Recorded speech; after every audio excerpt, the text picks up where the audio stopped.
بسم اللہ الرحمن الرحیم۔ حضرت ایوب علیہ السلام کا صبر۔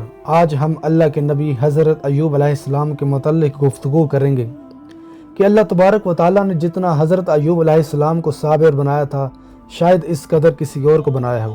ہر نبی کی الگ الگ خوبی ہوتی ہے۔ حضرت ایوب علیہ السلام اللہ کے بہت شکر گزار، صابر اور نیک بندے تھے۔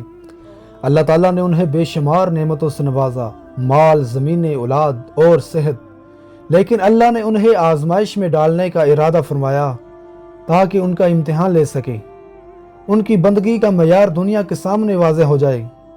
پہلے ان کا سارا مال و دولت چھن گیا، پھر ان کی اولاد ایک حادثے میں وفات پا گئی، اور آخر میں وہ سخت بیماری میں مبتلا ہو گئے، جسم میں کیڑے پڑ گئے، گوشت گل گیا، مگر انہوں نے ایک لمحے کے لیے بھی اللہ کی شکر گزاری کو نہیں چھوڑا۔ ان کی بیوی نے خدمت کا حق ادا کیا، مگر آخر میں وہ بھی عاجز آ گئی۔ اس وقت حضرت ایوب علیہ السلام نے اللہ سے فریاد کی۔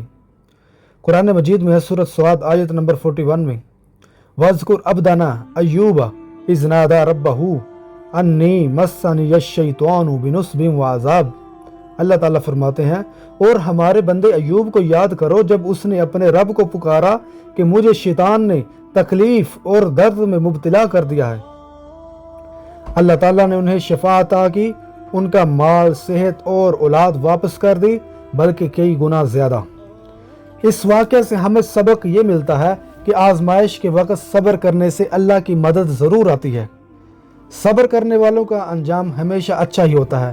ہمیں اللہ تعالیٰ سے دعا کرنی چاہیے کہ اللہ تبارک و تعالیٰ ہمیں حضرت ایوب علیہ السلام جیسا صبر عطا فرمائے۔ آمین ثم آمین یا رب العالمین۔